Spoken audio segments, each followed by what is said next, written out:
Salam sejahtera dalam kasih Kristus. Apa kabar Bapak Ibu Saudara sekalian? Saya sangat senang berjumpa dengan Bapak Ibu Saudara sekalian melalui channel ini. Fakta narasi tentang Yesus itu selalu menarik perhatian banyak orang untuk diperbincangkan.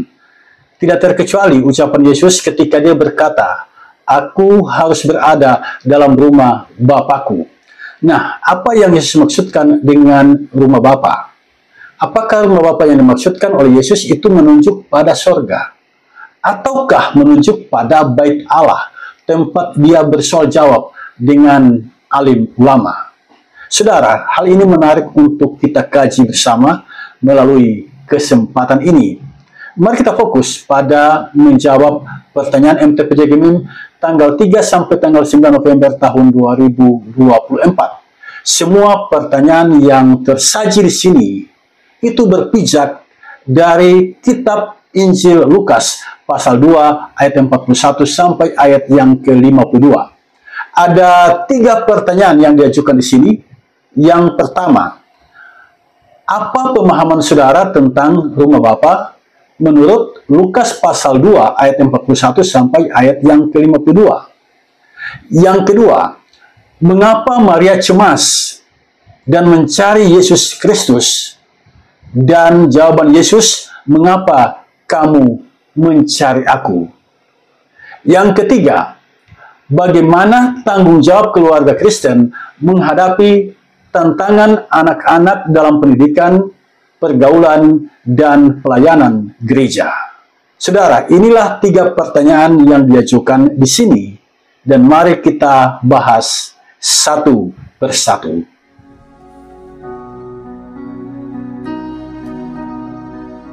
Pertanyaan nomor 1. Apa pemahaman saudara tentang rumah Bapa menurut Lukas pasal 2 ayat 41 sampai ayat yang ke-52? Pertanyaan nomor 1 ini, saudara sekalian, membutuhkan kajian yang mendalam sebab sebutan rumah Bapa yang Yesus sebut di sini itu dia katakan ketika dia berusia 12 tahun. Jadi Yesus masih berusia anak-anak. Rumah tinggal Yesus atau tempat kediaman Yesus itu di Nazaret. Bapaknya bernama Yusuf dan ibunya bernama Maria. Yesus dan kedua orang tuanya tinggal di Nazaret. Nah, mengapa Yesus menyebut rumah Bapa ketika dia berada di kalangan alim ulama di Bait Allah Yerusalem? Ketika penginjil Lukas menulis kitab Injilnya ini, pasti ada pesan di balik istilah atau kosakata yang digunakan oleh Yesus ini. Lukas adalah teman seperjalanan Paulus. Dia berkebangsaan Yunani, dia berprofesi sebagai seorang tabib atau dokter, dan Lukas ini sangat menaruh perhatian pada sejarah. Kitab Injilnya ini ditulis tahun 60 sampai tahun 63 Masehi dari sebuah tempat yang bernama Kaisarea. Nah, Lukas menulis kitab Injilnya ini kepada orang Kristen yang berlatar belakang non-Yahudi. Tujuan penulisannya adalah menolong pembaca mengenal apa yang dikerjakan dan diajarkan oleh Yesus Kristus agar mereka semakin mempercayainya sebagai Tuhan dan Juru Selamat. Jadi ketika kita mengkaji tentang ucapan Yesus tentang rumah Bapa, kita harus melihatnya dalam konteks ini. Kata rumah Bapa itu diucapkan oleh Yesus ketika dia berada di Bait Allah Yerusalem, di hadapan orang tuanya, Yusuf dan Maria, serta di hadapan para alim ulama kala itu. Nah, ketika itu pada masa perayaan Paskah Yahudi, yaitu peringatan pembebasan bangsa Israel dari perbudakan di tanah Mesir, Yesus beserta dengan kedua orang tuanya pergi ke kota Yerusalem untuk merayakan Paskah orang Yahudi ini di Bait Allah Yerusalem. Nah, sehabis perayaan Paskah, orang tua Yesus kembali ke Nazaret, ke kampung halaman mereka, dan menyangka Yesus berada di antara orang-orang seperjalanan mereka. Jarak antara Yerusalem dan Nazaret 144,6 km. Berjalan kaki dari Yerusalem menuju ke Nazaret itu memakan waktu sekitar 30 jam. Itu berarti siapapun yang pulang dari Yerusalem menuju ke Nazaret, dia harus bermalam di tengah perjalanan. Nah, ketika tiba di Nazaret, Maria dan Yusuf sadar Yesus tidak ada di Nazaret. Mereka pun segera kembali ke kota Yerusalem mencari Yesus. Dalam Lukas pasal 2 ayat 46 disebutkan, mereka menemukan Yesus di bait Allah setelah lewat 3 hari. Nah, Yesus ditemukan oleh Yusuf dan Maria sedang bersoal jawab dengan alim ulama. Dan mereka ini kagum dengan kecerdasan Yesus. Kata kecerdasan di sini diterjemahkan dari bahasa Yunani sunesis. Arti harfiahnya pengetahuan atau pemahaman. Kata sunesis ini berakar dari kata suniemi, artinya kecerdasan. Dalam konteks Lukas 2 ayat 41 sampai ayat yang ke-52, Yesus memiliki kuasa mengajukan pertanyaan dan menjawab setiap pertanyaan yang diberikan oleh alim ulama kepadanya. Nah, itulah kecerdasan yang dimaksud. Kemampuan untuk mengajukan pertanyaan dan kemampuan untuk menjawab setiap pertanyaan yang diajukan kepadanya. Itu yang dimiliki oleh Yesus. Itu kecerdasan Yesus. Nah, ketika Yusuf dan Maria menemukan Yesus di bait Allah, Maria berkata, "Nak, mengapakah engkau berbuat demikian terhadap kami, bapamu dan aku, dengan cemas mencari engkau?" Perkataan Maria ini menggambarkan kecemasan orang tua pada umumnya. Ketika mereka kehilangan anak, mereka pasti akan mencarinya. Jawaban Yesus atas kecemasan orang tuanya begini. Perhatikan ayat yang ke-49. "Mengapa kamu mencari aku? Tidakkah kamu tahu bahwa aku harus berada di dalam rumah Bapakku?" Dari jawaban Yesus ini bukan berarti Yesus tidak paham kondisi batin orang tuanya yang cemas. Yesus sangat paham itu. Para alim ulama mengakui Yesus itu cerdas. Jadi soal memahami perasaan orang tua, Yesus pasti sangat memahaminya karena dia cerdas. Nah, peristiwa kehadiran Yesus di bait Allah itu sesungguhnya merupakan bagian dari pengajaran Yesus. Dalam ayat yang ke-49, Yesus berkata, "Tidak tahukah kamu bahwa aku harus berada di dalam rumah Bapakku?" Itu yang dikatakan oleh Yesus kepada Maria, Yusuf, dan para alim ulama di kala itu. Sebutan rumah Bapa atau rumah ayah sesungguhnya telah tertulis di dalam kitab Perjanjian Lama. Misalnya dalam kitab Kejadian pasal 12 ayat 1. "Berfirmanlah Tuhan kepada Abram, pergilah dari negerimu dan dari sanak saudaramu dan dari rumah bapamu ini ke negeri yang akan kutunjukkan kepadamu." Dari ayat ini, rumah Bapa menunjuk pada rumah tinggal atau rumah keluarga. Rumah Bapa juga menunjuk pada suatu keluarga, sebagaimana dicatat dalam Kejadian pasal 41 ayat yang ke-51. Demikian bunyinya, Yusuf memberi nama Manasye kepada anak sulungnya itu, sebab katanya, "Allah telah membuat aku lupa sama sekali kepada kesukaranku dan kepada rumah Bapakku." Jadi rumah Bapa di sini menunjuk pada suatu keluarga. Nah, ternyata bukan hanya di dalam Perjanjian Lama, di dalam Perjanjian Baru pun kita berjumpa dengan istilah rumah Bapa. Rumah Bapa dalam Yohanes 2 ayat 16 itu menunjuk pada bait Allah di Yerusalem. Di sana tertulis kata Yesus, "Jangan kamu membuat rumah Bapakku menjadi tempat berjualan." Saudara, kata rumah Bapa juga digunakan oleh Yesus sebagai sebutan untuk surga. Perhatikan Yohanes 14 ayat 2. Di sana Yesus mengatakan, "Di rumah Bapakku banyak tempat tinggal." Nah, sekarang apa maksud Yesus dengan rumah Bapa dalam Lukas pasal 2 ayat yang ke-49? Mari kita kaji secara mendalam. Yesus mengawali perkataannya ini dengan kalimat, "Tidak tahukah kamu bahwa aku harus berada?" Dari kalimat ini tersirat pesan bahwa seharusnya Yusuf dan Maria tahu bahwa Yesus harus berada di dalam rumah Bapa. Hal ini Yesus sampaikan menjawab kecemasan orang tuanya. Yesus seolah mau mengatakan bahwa mudah bagi mereka menemukan dirinya sebab dia berada di dalam rumah Bapa.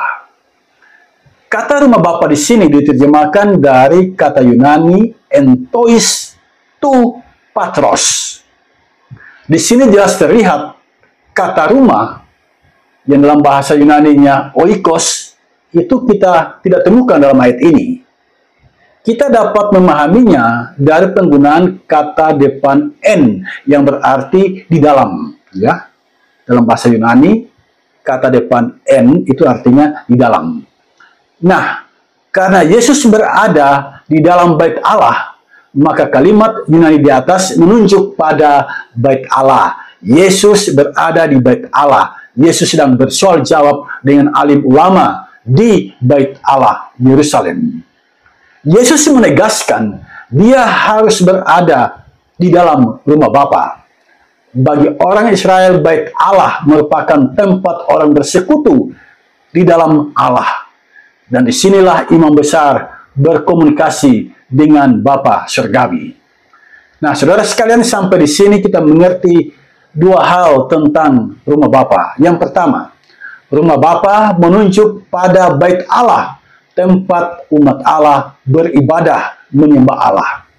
Yang kedua, rumah Bapa menunjuk pada tempat membangun relasi dengan Allah.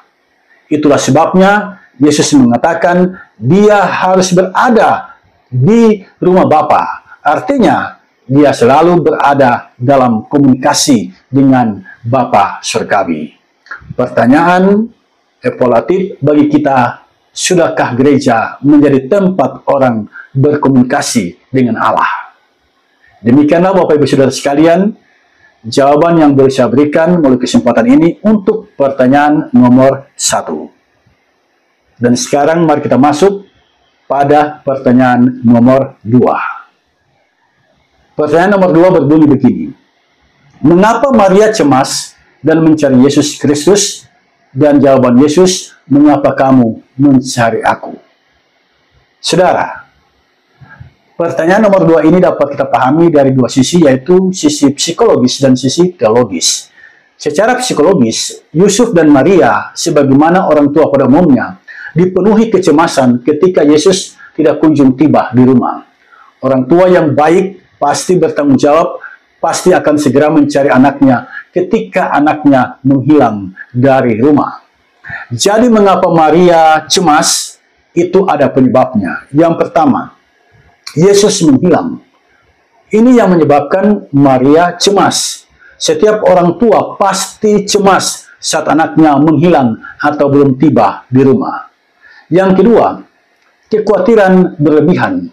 Saat anak hilang dari rumah atau tidak ada kabar berita, Maria sebagai orang tua pasti khawatir dan akan mencarinya. Jadi kekhawatiran ini, kekhawatiran yang berlebihan atas anak yang menghilang, itu yang menyebabkan kecemasan dalam diri Maria. Yang ketiga, Yesus adalah anak laki-laki, anak sulung. Di Israel, anak laki-laki dan anak sulung memiliki nilai tinggi sebagai pewaris pusaka dan keterampilan orang tua. Karena itu anak sulung ini, anak sulung laki-laki itu dijaga dengan baik, diperhatikan dengan baik, karena dia adalah pewaris harta kekayaan orang tua dan juga pewaris keterampilan yang dimiliki oleh orang tua. Nah, ketika Yesus tidak ada, Maria cemas. Yang keempat, hal yang menyebabkan Maria cemas, Yesus bukan anak sembarangan. Sebelum lahir, malaikat Gabriel telah menjumpai Maria dan menyebut Yesus anak Allah yang maha tinggi. Jadi Yesus anak yang istimewa, dan karena itu Maria cemas ketika mengetahui Yesus tidak ada di rumah. Selanjutnya, mengapa Yesus menjawab Maria, "Mengapa kamu mencari aku?" Saudara, jawaban Yesus ini sesungguhnya mengingatkan Maria tentang siapa dirinya. Bukankah malaikat telah menjelaskan sebelum kelahirannya bahwa dia akan menjadi besar dan disebut anak Allah yang Maha Tinggi? Nah, pemahaman ini seharusnya tetap menjadi ingatan Maria bahwa Yesus adalah anak Allah yang Maha Tinggi. Jadi hubungan Bapa dan Yesus Kristus itu seharusnya dipahami oleh Maria. Yesus datang mengemban misi Bapa Surgawi, karena itu dia selalu berada dalam komunikasi dengan Bapa Surgawi. Demikian Bapak Ibu Saudara sekalian, jawaban yang boleh saya berikan untuk pertanyaan nomor 2. Dan sekarang mari kita masuk pada pertanyaan yang terakhir, pertanyaan nomor 3. Pertanyaannya seperti ini. Bagaimana tanggung jawab keluarga Kristen menghadapi tantangan anak-anak dalam pendidikan, pergaulan, dan pelayanan gereja? Saudara, pertanyaan nomor 3 ini merupakan pertanyaan aplikatif dari berita kitab Injil Lukas, pasal 2, ayat 41 sampai ayat yang ke-52. Dalam kitab Injil Lukas pasal 2 ayat 41 sampai ayat yang ke-52 digambarkan Yusuf dan Maria mencari Yesus yang tak kunjung tiba di rumah. Nah, di sini kita melihat Yusuf dan Maria bertanggung jawab atas anak mereka. Ketika Yesus tidak tiba di rumah, Yusuf dan Maria segera mencari Yesus. Nah, tanggung jawab orang tua ini, tanggung jawab Yusuf dan Maria, itu yang mendasari pertanyaan nomor 3 ini. Sebagai keluarga Kristen, bagaimana tanggung jawab kita menghadapi tantangan anak-anak dalam pendidikan, pergaulan, dan pelayanan gereja? Saudara, mari kita kaji tanggung jawab keluarga Kristen dalam dunia pendidikan, pergaulan, dan pelayanan gereja. Yang pertama, tanggung jawab orang tua di dunia pendidikan. Berbeda dengan zaman dahulu, zaman sekarang semua informasi positif dan negatif terbuka lebar. Orang tua harus memberikan arahan kepada anak-anak mereka tentang bahaya, kemajuan teknologi informatika, dampak negatif dari teknologi informatika, sehingga anak-anak kita mawas diri dalam media sosial, menggunakan media sosial. Mereka hati-hati, karena mereka sudah tahu ada dampak negatif yang ditimbulkannya. Nah, orang tua juga jangan membiarkan pendidikan itu menjadi tanggung jawab guru-guru di sekolah. Ini pemahaman yang salah. Yang paling bertanggung jawab dalam hal pendidikan anak-anak itu adalah orang tua. Orang tua yang paling berperan aktif dalam mendidik, dalam membimbing, dan mengawasi pendidikan anak-anak mereka. Tanggung jawab orang tua dalam pendidikan anak diantaranya, yang pertama, memberikan kasih sayang dan perhatian kepada anak-anak mereka. Anak-anak yang mendapatkan kasih sayang dan perhatian dari orang tua mereka, psikologi mereka, kondisi batin mereka pasti baik adanya. Sebaliknya, yang kurang mendapatkan perhatian dari orang tua, dia akan bertumbuh menjadi anak yang liar, yang suka memberontak, yang suka membantah orang-orang yang ada di sekitarnya. Yang kedua, orang tua mendidik karakter anak sehingga mereka tahu sopan santun, tata krama, dan cara berkomunikasi. Ini sangat penting saudara sekalian di era sekarang ini. Sebab ada banyak anak tidak tahu sopan santun. Ada banyak anak tidak tahu tata krama. Jangankan itu, menghormati orang yang lebih tua dari dirinya itu nyaris hilang di era sekarang ini. Jadi orang tua harus memperhatikan karakter anak mereka, didik mereka soal sopan santun, tata krama, dan cara berkomunikasi. Yang ketiga, melindungi anak dari lingkungan yang memberi pengaruh buruk. Jadi jika kita tahu bahwa lingkungan ini sangat buruk, tidak baik untuk pertumbuhan, perkembangan anak-anak, maka kita harus mengingatkan anak-anak kita, jangan sampai mereka masuk dalam lingkungan yang buruk itu. Kalaupun mereka masuk, mereka harus waspada, harus mawas diri di dalamnya. Yang keempat, orang tua harus mengajarkan keterampilan belajar, ya, dan lain sebagainya. Itulah Bapak Ibu Saudara sekalian tanggung jawab orang tua dalam mendidik anak-anak mereka. Yang kedua, tanggung jawab orang tua dalam pergaulan. Anak-anak kita tidak bisa kita awasi sepenuhnya dalam pergaulan mereka. Orang tua yang memiliki pekerjaan di luar rumah tentu saja kesulitan untuk mengontrol anak-anak mereka. Kita bisa saja mengoptimalkan media sosial untuk mengecek di mana mereka berada, tetapi kita juga harus mengajarkan hal prinsip dalam pergaulan. Ada beberapa hal-hal prinsip dalam pergaulan yang harus kita ajarkan. Yang pertama, bersikap ramah dan sopan kepada siapa saja. Itu harus diajarkan. Yang kedua, tahu menjaga perasaan orang lain. Anak-anak harus diajarkan tentang itu dalam pergaulan dengan sesama. Yang ketiga, memilih teman yang baik, sebab ada teman yang tidak baik, yang hanya memanfaatkan kita. Yang keempat, menjadi pendengar yang baik.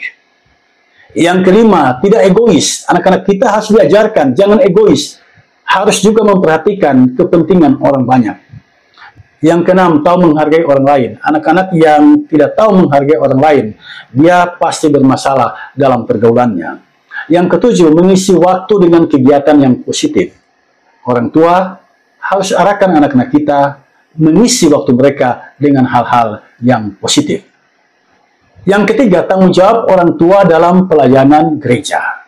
Saudara sekalian, orang tua memiliki tanggung jawab di sini dengan menciptakan iklim kerohanian yang baik di dalam rumah dan memotivasi anak-anak melibatkan diri secara aktif dalam persekutuan bergereja.